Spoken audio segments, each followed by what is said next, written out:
घास और बांस। एक व्यापारी था। किसी कारणवश उसका बिजनेस पूरी तरह डूब गया और वो पूरी तरह हताश हो गया। वह अपने जीवन से बुरी तरह थक चुका था। एक दिन परेशान होकर वह जंगल में गया और काफ़ी देर वहाँ अकेला बैठा रहा।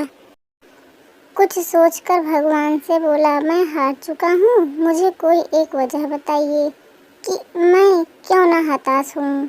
मेरा सब कुछ खत्म हो चुका है। भगवान ने जवाब दिया, तुम जंगल में इस घास और बांस के पेड़ को देखो। जब मैंने घास और इस बांस के बीज को लगाया, मैंने दोनों की देखभाल की, बराबर पानी दिया, बराबर प्रकाश दिया। घास बहुत जल्दी बड़ी होने लगी और इसने धरती को हरा भरा कर दिया। लेकिन बांस का बीज बड़ा नहीं हुआ। लेकिन मैंने बांस के लिए अपनी हिम्मत नहीं हारी।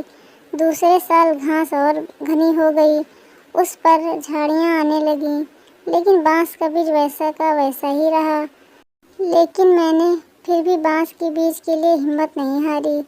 तीसरे साल भी बांस के बीज में कोई वृद्धि नहीं हुई, लेकिन मित्र, मैंने फिर भी हिम्मत नहीं हारी। चौथे साल भी कुछ नहीं हुआ, लेकिन मैं लगा रहा।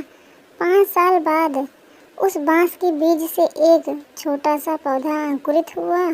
घास की तुलना में यह बहुत छोटा और कमज़ोर था, लेकिन केवल 6 महीने बाद यह छोटा सा पौधा 100 फीट लंबा हो गया।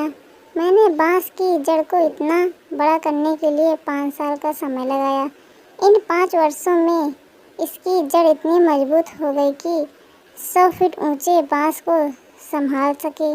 दोस्तों, इस कहानी से हमें यह सीख मिलती है कि संघर्ष आपको मजबूत बना रहा है, जिससे कि आप आने वाले कल को सबसे बेहतरीन बना सको।